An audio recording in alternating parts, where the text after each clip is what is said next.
So today, as you can see, I want to be teaching you and going behind the scenes as to how to grow your training business in Singapore by getting your programs accredited, funded, and supported. So I'm going to do this in two parts. Okay, so part A would be more about how the system works behind the scenes, what are the different numbers you need to note, and then the second part is basically the system. We call it the classroom growth system, as to how you can install this for your business.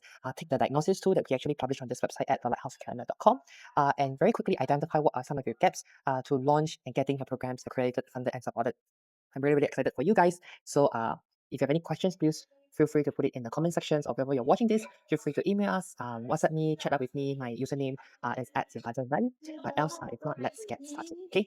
So first of all, I think let's get the elephant out of the bag. It's what's going on in Singapore and what are some things you need to know. Okay, first of all, is a lot of people are very familiar with the terminology WSQ.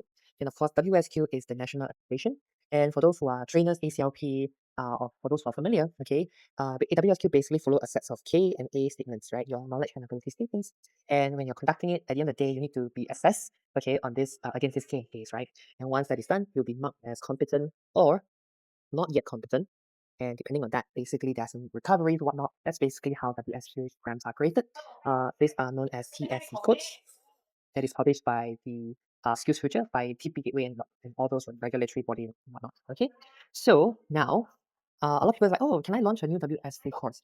No, okay, without a CEB approval. So what is a CEB? A CEB basically is a certifying endorsement body, okay, and without this, you can't do a WSQ. So what happens now? Okay, so CEB are basically onboarded government agencies. Not all agencies are CEBs. There's an official list. You can just search it up. Okay, but basically without a CEB like endorsement, you can't even start writing a WSQ course. Okay, but not to worry because now what we're going to talk about is this thing known as non-WSQ. Okay, what is the difference? Well, nothing has changed. It's just that at the end of the program certification, there's no official SOA statement of payment. It's just your own in-house certification. So if people be like, oh, I want to be nationally recognized and whatnot, that's not really the point. It's just a national recognition. Again, is anyone using it? I'm not sure. Okay, anyway, look at this. So non-WSQ, there's two things that you need to know. We're using against this framework called the CAFL, and also similarly, the government or the bodies have come up with a list of skills that they deem as lack of and needs upskilling in the marketplace. And so there's about 300 skill sets here, and with that we can develop programs and by creating our own trade and aid. So that's the idea behind it. Okay. So in terms of funding, nothing has changed as well. So when it comes to funding, okay, it's very similar, where depending on age, if you're 40 and above or you're under 40, okay, if your program is $1,000, for the first set of people, it's 50%. For the second group, it's 70%. So net fee to get started is this much, okay? But because for most who haven't used their SkillsFuture credit, they can deduct it accordingly, okay? And effectively, they're paying nothing to get started, okay? Obviously, they do have some balances here, which can be used for other programs. That's the point, right? So what happens if they don't, or if they have used up their credits? So let's say this is their effective amount that they're paying. Just remove this, okay? Then we still have another option called UTAP. Okay, we just bring it right here. So UTAP basically fix it. If this is cash payable, okay, and only if it's cash payable, then 50% of it can be reimbursed by UTAP.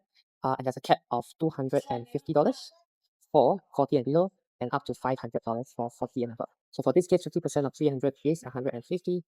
And so basically, effectively, you're only paying $250 for the first category of people, and you're paying 150 for that. Okay. So for this one, is you can very clearly see that it is kind of like designed for those for mid-career switches, mid-career professionals.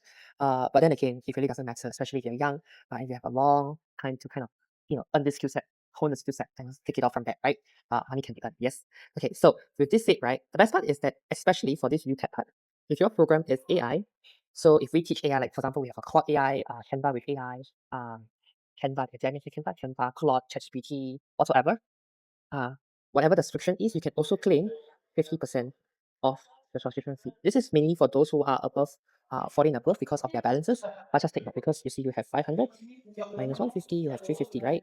So if a subscription per year costs, I don't know, let's say 300 bucks, same thing, 150 can be reimbursed as well. Okay, so that's kind of like the very quick gist what goes on behind the scenes for funding.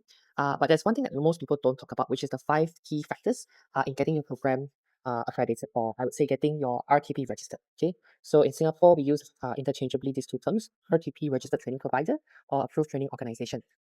Okay, and there's 5 criteria that you need to have in order to pass and to even consider these things. Okay, so the first one is, of course, your training records. Okay, at least once quarter. Number two, you need to have and ensure you have a training premises. This cannot be a co-working space, okay, because they need a full-fledged like office. And we actually at the Lighthouse we have launched our skill. And that's something we can help you with as well. Okay. Number three, you need to have a positive NOA. Okay, or if you are an LLP, you need to have your allocation of profit and loss to partners. This can be free from IRAS. Okay. Uh, so far, I think if you have about 50K, I think you can get started. This is not exact, but this is some experience we have. Okay. Number four, okay, training record, training premises, NOA.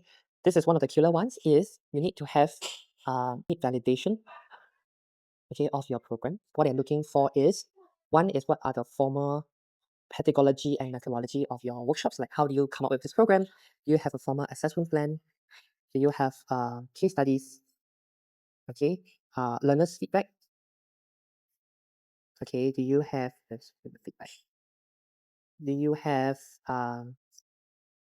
subject matter experts, industrial stakeholders? Okay, so this is really what cues the whole momentum. And we'll talk about like how do you get this if you don't have this. But this is why we created this thing known as the classroom growth system, where we take you through the journey on how to get from zero to RTP. Okay, and number five, you will need your trainer management system. Okay, this is basically your workflows, SOPs. Okay, record keeping, etc., etc. Okay, so basically these are the 5 things that me or we at the Lighthouse Academy, we support you from zero to hero. And I really want to talk to you about the customer growth system and how we help. Okay, so for most people who are in trainers, this is against time. If you want to build an RTP, it takes anywhere from 6 to 12 months. Okay, usually for the first 3 months, it's all about getting validation, product market fit, and getting especially this part here done. Okay, so for people who don't jump on this system, actually the scary part is right next to me, okay, most ACLP actually drop out from the industry because now with the new TAPP, you have to keep records and whatsoever. Okay, it's very hard to do it without any training programs, right? So a lot of trainers, ACLP coaches who are part of IAF, ICF, or any other organizations like Toastmasters, okay, or APSS. There's many organizations in Singapore. This is usually what happens if they were to not do anything about it, right? So unless you want to go against the flow and you want to kind of like sell yourself, and if you haven't had the objection of, hey, do you have SkillsFuture? Then this is really not for you, okay? However, on the alternative, SkillsFuture is where we want to go. But for most people, you're just getting started right here, okay? And so how do you get started if you do not have all of these 5 checklists, okay? Is by you starting out here. This is what we call E2I's UTAP route. Okay, so basically, if we look at the funding here, okay, basically this becomes your your cost fees, and you start here. Okay, and then the deduction, etc., etc. Or I mean, you can start quite higher, but basically the capital outlay for your students is a bit higher. So what we're trying to get you is, can we actually lower the resistance to get people to enroll in your programs, while you can focus more on your profits, your impact, and transformation? That's really where the classroom growth system really thrives. Okay, just gonna highlight this, just so to make it stand out. Oops, there we go. Oops. Okay. Go. So this is basically what this looks like. And what we have done is we have actually created a scorecard, or basically the validation tool.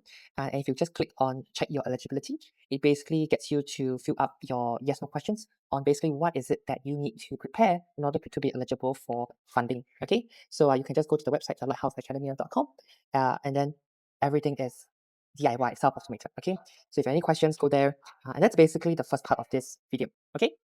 So if you want to find out more, stay tuned for part 2. Don't forget to check out the lighthouseacademia.com to check your eligibility to take part in identifying the diagnosis tool. Okay, a lot of our training videos are available for free online on YouTube, so don't forget to check us out on social media. My name is Riley. I'm the lead trainer and founder of the Lighthouse Academia, so don't forget to follow me at @Riley. For every other programs, you can check it out on our official website, lighthouseacademia.com. Okay, until then, see you guys, and looking forward to see you in person or virtually very soon.